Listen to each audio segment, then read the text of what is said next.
Hello, today's the big day. It's the 3,000 mile service mark for the Can-Am Spyder. I'm heading to Buck's Motorsports in Akron, and I'm going to take you along for the ride, and we're going to talk about the Spyder, what's to be done, a couple of accessory issues, and much more, so stay tuned.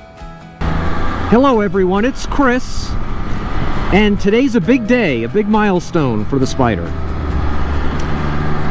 I'm heading to Buck's Motorsports in Akron, New York, where I purchased the Spyder on March 13th of 2024. It is now May 28th, I believe. So I've had the Spyder for about, what, 2.5 months? And it's time for its first annual physical. I shouldn't say annual physical, I should say its first physical, right? Blood pressure, cholesterol, all that kind of stuff that they do on their 3,000 mile checklist, because we are not at 3,000 miles, but we will be when we get to Bucks. And my gosh, we really timed it out right. So the odometer right now, I'm going to get the GoPro as close as I can so you can see it's 2967 right there, 2967. And Bucks is about 40 miles from my house, and we're a few miles out from my house, so we're gonna get to Bucks right at about 3,000. Now, whether it was 3,000, 3,200, 2,800, I know that none of that matters, but it's just kind of ironic. But I have been planning it to be right around this week for a reason, and I'll explain why I want it to go through the, first 3,000 mile checkup this week and not next week or the week after. So whenever you're watching this video, I'm just telling you right now, it's 2.5 months after I bought the Spyder. It is May 28th, 2024. But I'm heading on my first, what I would call long distance ride this coming Friday. This is a Tuesday. It's the Tuesday after Memorial Day. And I'm heading to Rhode Island. I'm heading for a 459 mile trek on Friday. And this will be my longest jaunt on the Spyder. Now, I'd rather have the Spyder checked out by my dealer before I go on that trip than after I go on that trip, number one. But number two, 459 miles times 2, plus I'm going to put a few hundred miles, I know from experience, in Rhode Island. So I'll, let's say, burn up almost 500 miles during that trip. I'm sorry, 1,500 miles during that trip. And that would mean if I had this appointment set for after the trip, I'd have 4,500 miles on it, and I wouldn't want to do that. So the timing on this is kind of critical. So in addition to the checkup, the normal 3,000 mile service that they run through, and the punch list is in the owner's manual. You can see that. If you don't know, the Can-Am owner's manuals are all online. Whether you own a Can-Am or not, you can get access to them, and it was very helpful to me as someone who was about to purchase a Can-Am Spyder to read the owner's manual even before I bought the Spyder. I never really put too much thought into reading an owner's manual on two-wheel motorcycles because I kind of felt like I knew what I was doing in terms of riding them and whatnot. But because this was a change-up for me in terms of motorcycle riding and in terms of lifestyle, because this was going to be my only conveyance, I felt, I ought to read the owner's manual, and I did. But anyway, if you want to see what the 3,000 mile checklist is, you can find that on the Can-Am Spyder website. I guess if you Google Can-Am Spyder owner's manual, the link will come up, and there's a bunch of PDFs depending on the model and the year, etc., etc. So anyway, but in addition to the normal stuff that they've got to do, I'm going to ask them to do a couple of other things, and I'll explain.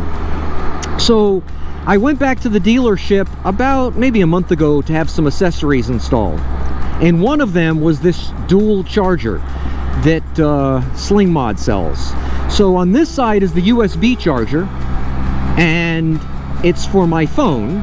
And you're probably thinking, well, why isn't it charging? Well, I'll explain. But on the other side is an old-fashioned cigarette charger, 12-volt charger, as you can see. And the only reason why I wanted that, and I did want that and do want that, is for my air compressor. Whether it's in my driveway, filling my tires, or whether I'm on the side of the road and I want to fill my tires, I always carry a little, it's one of those little El Cheapo air compressors, very small, but it's powered by the 12-volt charger.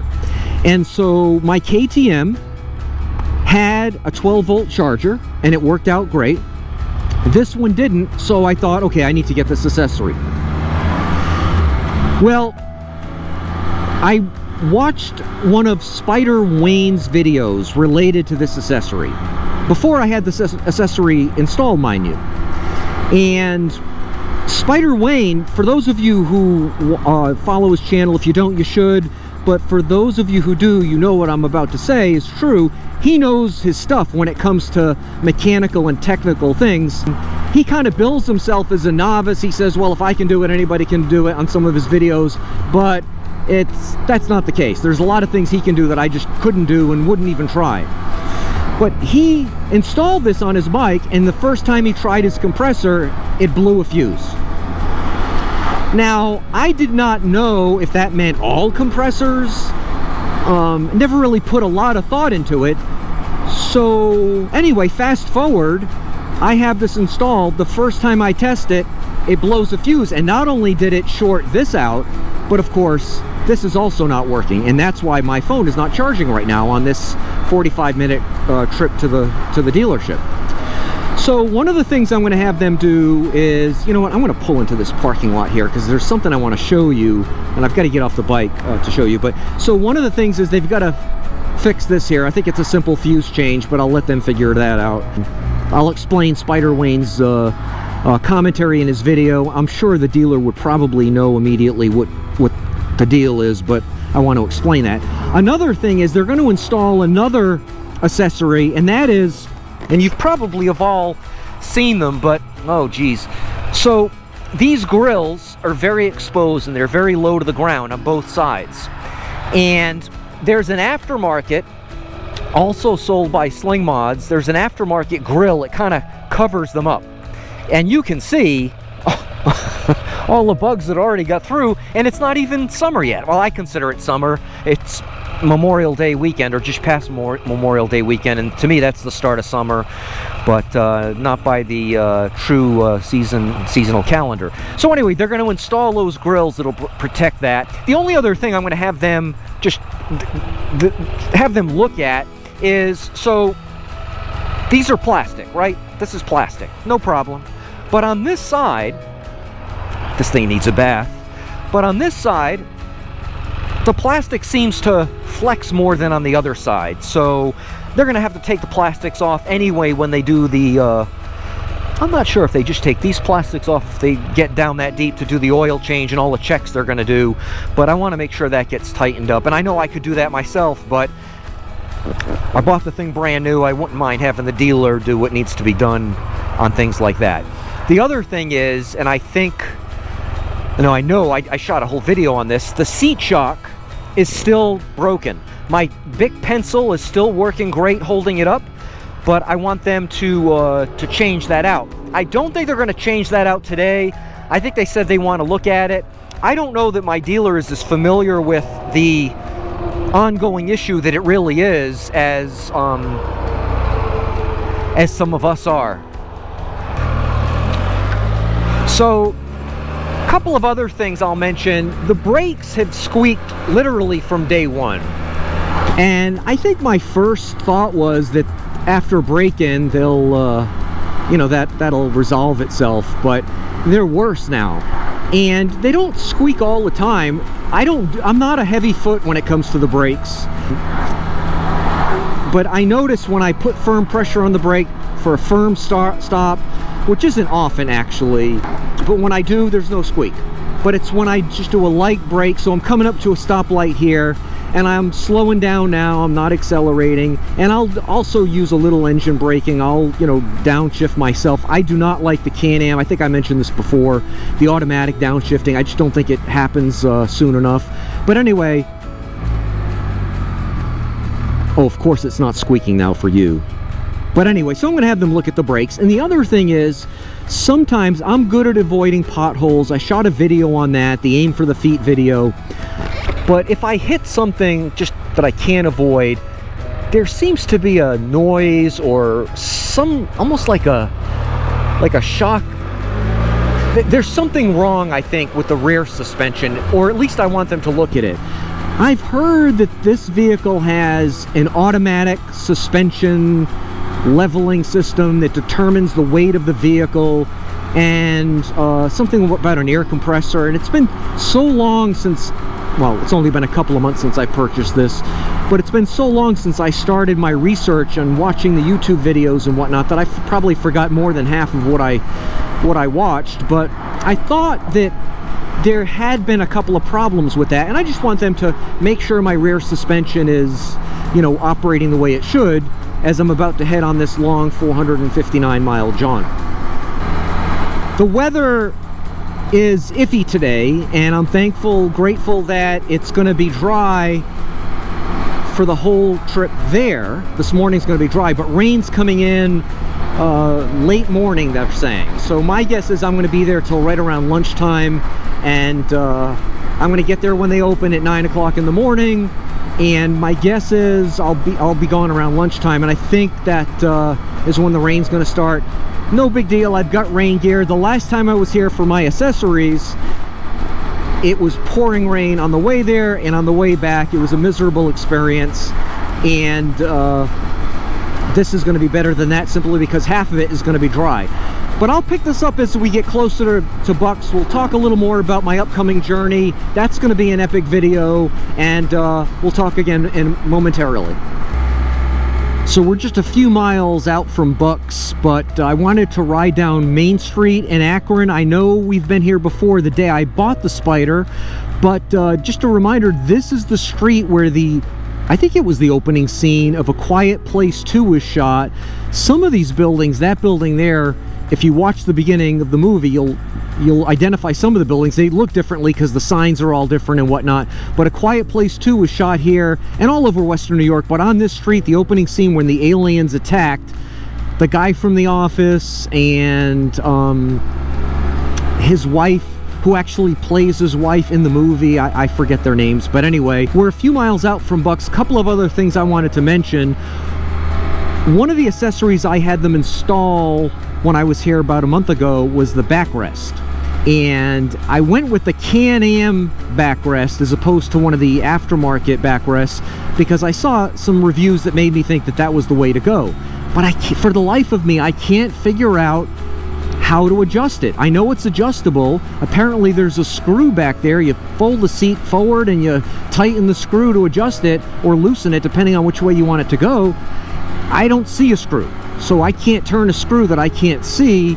So anyway, I'm going to have them show me how to adjust it. That shows you how limited I am when it comes to mechanical abilities. The other thing is, I referenced Spyder Wayne earlier, and one of the things I think is comical is when I was watching one of Spyder Wayne's videos, and this was probably even before I bought the Spyder, because a lot of the videos that I watched were older videos, but they were very helpful to me because I wanted to know as much as I could about Can-Am and BRP and the dealer network and Spyders and even Rikers. I watched a bunch of Riker videos. Even though I knew I wanted a Spyder RT, those were still helpful to me in some way. But I'm watching one of Spyder Wayne's videos, and he's mentioning he's going to ride through the village, and all of a sudden he's riding through the village of Lewiston, which is just a few miles north of me, and I'm thinking, oh my gosh, this guy's not just a YouTube guy, but he's a neighbor. So you never know where the people who you're watching are located. Now, most of you know, if you watched a few of my videos, I'm based in Niagara Falls. I reference that. So Coach Bob is obviously based in Florida, North Florida. He talks about it a lot. You can tell he's got palm trees all over his videos and he's living in paradise. But I just got the biggest kick out of the fact that Spyder Wayne is such a close neighbor. So according to my GPS, we are 0.7 miles from Bucks Motorsports.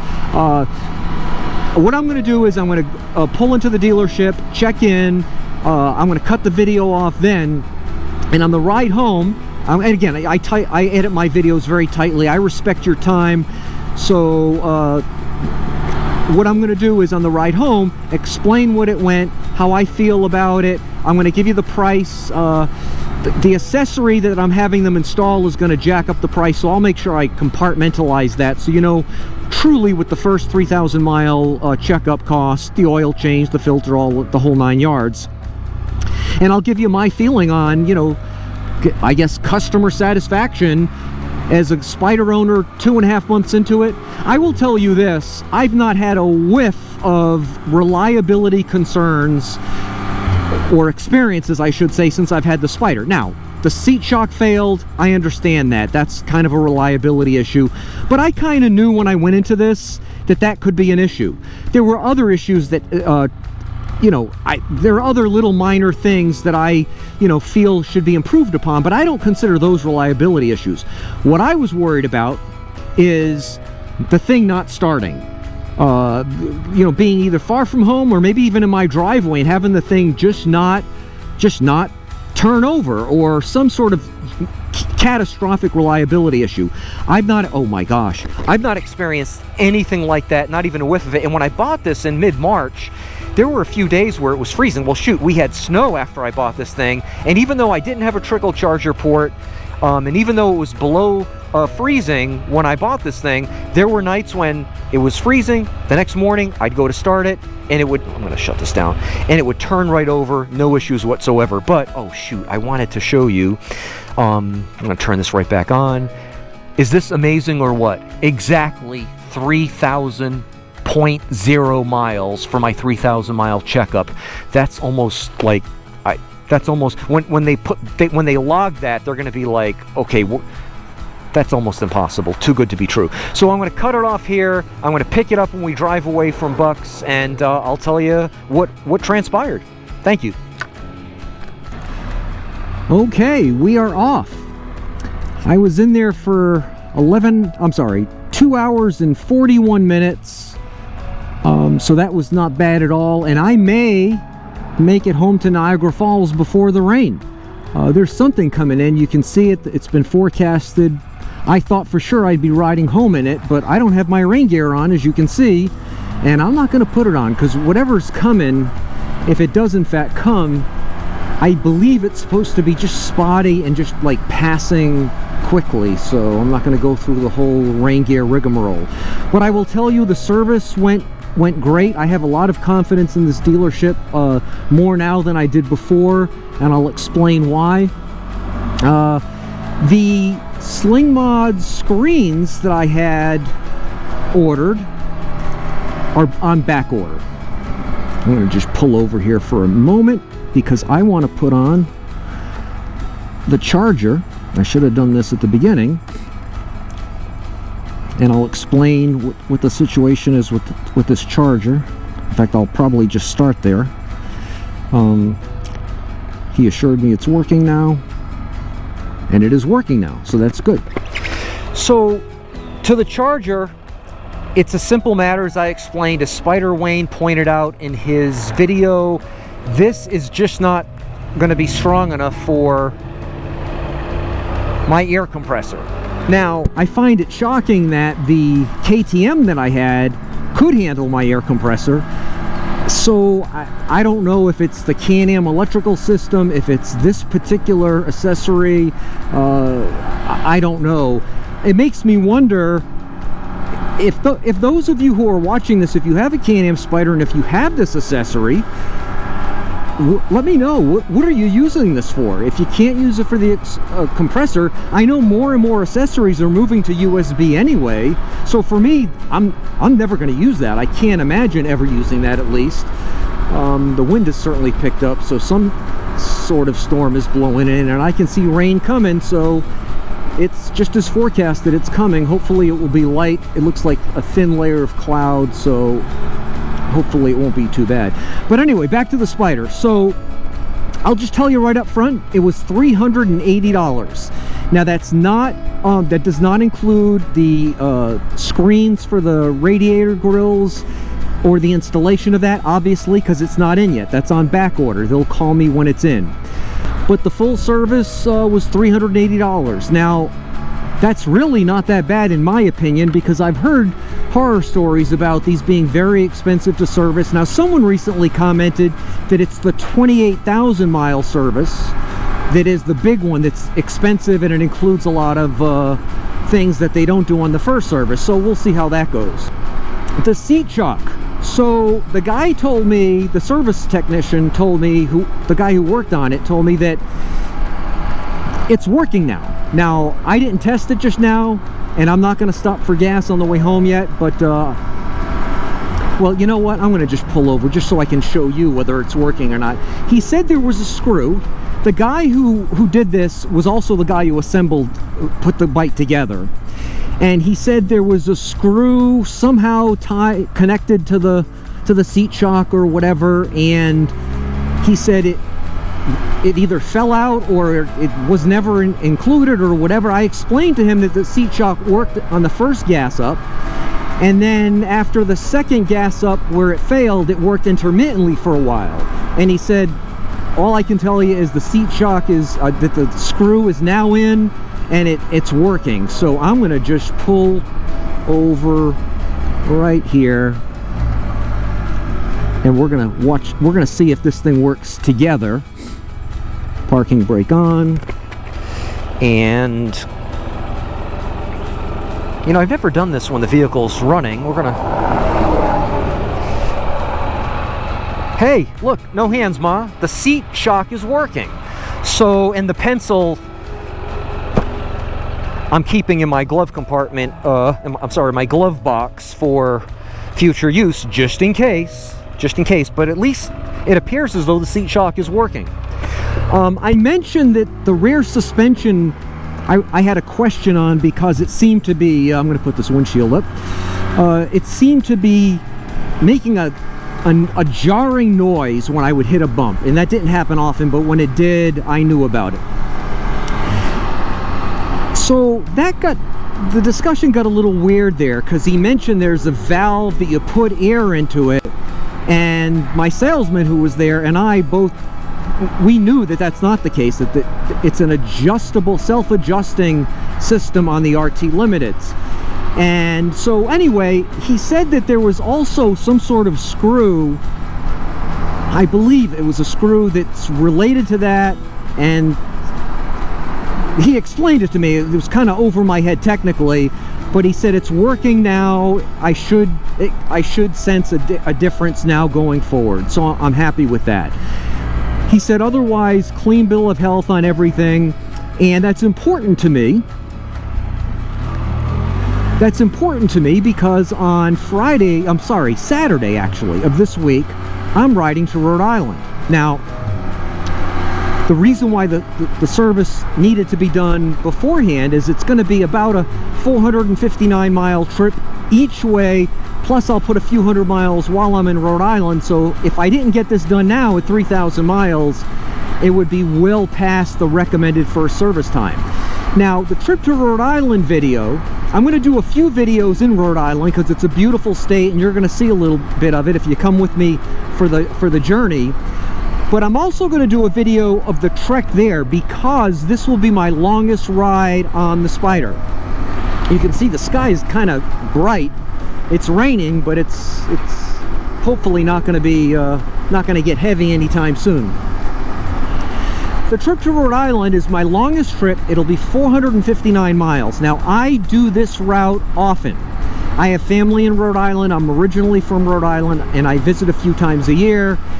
And when I drive my car, when I had a car, it would be 4 or 5, sometimes 6 times a year that I would make the trip. And I could do it in my sleep. I couldn't do it in my sleep, but I could almost do it with my eyes closed. I know the route like the back of my hand. It's all highway. It's either New York State Thruway, Massachusetts Turnpike, or Route 146, which goes from Worcester, Massachusetts to Providence, Rhode Island. So it'll be all highway, which means I'll do another MPG test because this will be a longer trip with 2 fill-ups, all highway. I won't be doing 70, which I believe is the optimum MPG speed, because I just need to go a little bit faster on that trip because I've got to make good time. And on the note of good time, in my car, when I had a car, that trip would take me 7 hours, unless there was traffic, and that was rare. But in my car, when I wanted to take a drink of water, I'd take a drink of water. And I wouldn't stop for lunch because I'd have a power bar, maybe some yogurt and a cooler that I would eat while I was doing 75 miles an hour on the New York State Thruway. I can't do that on my Spyder. And the other thing is my car had a 400-mile range, which means I only needed to gas up once, whereas with the Spyder I'll gas up twice. So I'll start out with a full tank, and then a couple hundred miles later I'll gas up, and then a couple hundred miles when I'm just close to my destination I'll fill up again, and we'll do a calculation at that second fill up of how much fuel I burned at that point, and that'll give us a good long-term MPG test at highway speeds without eco mode, because we're not using eco mode anymore. I explained that on my eco mode test video. So I mention that because I've got a few more Ithaca trip videos that need to go in the loop, in the sequence. So today's video of the service 3,000 mile service review will be published today, this afternoon. And then the next few videos will be more Ithaca trip videos, absolutely breathtaking waterfalls and a lot of scenery that we saw from the Spyder. Some of it I had to get off the Spyder, but I think you're going to like those videos. But I really think you're going to like not just the Rhode Island videos that I post while I'm there, but the journey to Rhode Island. I really think you're going to like that video. If you're into Can-Am Spyders, if you're thinking of getting a Spyder, or if you already have one and you're just really into them, this will be my longest trip on the Spyder, and I hope you come along for the ride. And on that note, someone commented, "Hey Chris, can you change up the music?" And those of you who have channels and you post videos, you know what I'm about to say, but for those of you who don't, so you can't use any old music. I can't, for instance, I plan on making a trip to Cape Cod, either on this Rhode Island trip or my next one, and I'd love to play in the background Patty Page's, you know, Old Cape Cod, that great old song from, I guess it was from the late 50s, early 60s, but I'd love to play that song, but I just can't do that because it's copyrighted. And there are copyright issues that involve legalities, that involve YouTube shutting it down. You can't do it. So most video editing software, I use Final Cut Pro, allow you to use some songs that they provide at no charge, and they're all copyright free, and that's what I'm doing. So I had one of my listeners say, one of my viewers say, "Hey, can you change up the music?" The problem is, I like the song that I was using because it's kind of, in my opinion, it kind of goes with adventures on a Can-Am Spyder. I don't want to play dour music. I don't want to play funky music. I want to play music that I at least associate with adventure. I found another song that Final Cut Pro offers. I'm going to try it out on this video that you're watching now for the 3,000 mile service, and I'll use it again on my Rhode Island videos. My Ithaca videos are already shot, can't change the music, sorry, but those videos are already in the oven, they're already baked. But for future videos, I'll consider, one, whether or not I should use music, and chime in on that if you have an opinion on that. I know I've asked that before, I got some good input, but I'd like more. But you can count on my Rhode Island videos to have new music. So, having said all of that, because I think you're going to love those Rhode Island videos, please hit subscribe so you don't miss a video. And for those of you who are already subscribed, thank you so much. Again, the channel's grown far beyond what I ever thought it would be, and that's thanks to you. If you don't subscribe, if you just watch the videos, I appreciate you too. I really, really do. And you have a great day. Thanks again. Bye-bye.